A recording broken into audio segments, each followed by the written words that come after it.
Matthew, chapter 25. At that time, the kingdom of heaven will be like 10 virgins who took their lamps and went out to meet the groom. 5 of them were foolish and 5 were wise. When the foolish took their lamps, they didn't take oil with them, but the wise ones took oil in their flasks with their lamps. When the groom was delayed, they all became drowsy and fell asleep. In the middle of the night there was a shout, "Here's the groom, come out to meet him." Then all the virgins got up and trimmed their lamps. The foolish ones said to the wise ones, "Give us some of your oil, because our lamps are going out."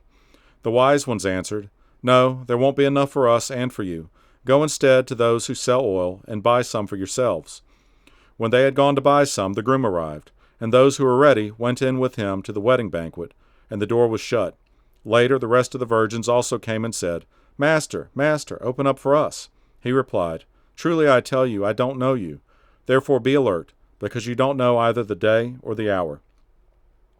For it is just like a man about to go on a journey. He called his own servants and entrusted his possessions to them. To one he gave 5 talents, to another 2 talents, and to another 1 talent, depending on each one's ability. Then he went on a journey.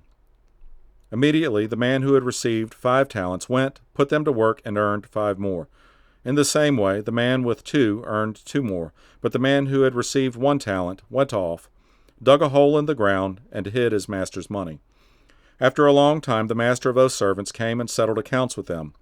The man who had received 5 talents approached, presented 5 more talents, and said, "Master, you gave me 5 talents. See, I've earned 5 more talents." His master said to him, "Well done, good and faithful servant. You are faithful over a few things. I will put you in charge of many things. Share your master's joy." The man with 2 talents also approached. He said, "Master, you gave me 2 talents. See, I have earned 2 more talents." His master said to him, "Well done, good and faithful servant. You were faithful over a few things.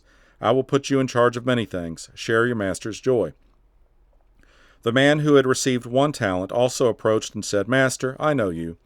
You're a harsh man, reaping where you haven't sown and gathering where you haven't scattered seed. So I was afraid and went off and hid your talent in the ground.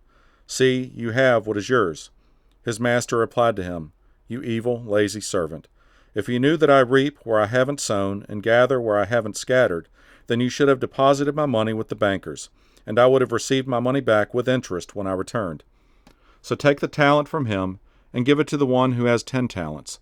For to everyone who has, more will be given, and he will have more than enough. But from the one who does not have, even what he has will be taken away from him. And throw this good-for-nothing servant into the outer darkness, where there will be weeping and gnashing of teeth. When the Son of Man comes in his glory, and all the angels with him, then he will sit on his glorious throne. All the nations will be gathered before him, and he will separate them one from another, just as a shepherd separates the sheep from the goats. He will put the sheep on his right and the goats on the left. Then the king will say to those on his right, "Come, you who are blessed by my Father, inherit the kingdom prepared for you from the foundation of the world. For I was hungry, and you gave me something to eat. I was thirsty, and you gave me something to drink. I was a stranger, and you took me in. I was naked, and you clothed me. I was sick, and you took care of me. I was in prison, and you visited me." Then the righteous will answer him, "Lord, when did we see you hungry and feed you, or thirsty and give you something to drink? When did we see you a stranger and take you in, or without clothes and clothe you? When did we see you sick or in prison and visit you?" And the king will answer them, "Truly I tell you, whatever you did for one of the least of these brothers and sisters of mine, you did for me." Then he will also say to those on the left, "Depart from me, you who are cursed, into the eternal fire prepared for the devil and his angels. For I was hungry, and you gave me nothing to eat. I was thirsty, and you gave me nothing to drink. I was a stranger, and you didn't take me in. I was naked, and you didn't clothe me, sick and in prison, and you didn't take care of me." Then they too will answer, "Lord, when did we see you hungry, or thirsty, or a stranger, or without clothes, or sick, or in prison, and not help you?" Then he will answer them, "Truly I tell you, whatever you did not do for one of the least of these, you did not do for me." And they will go away into eternal punishment, but the righteous into eternal life.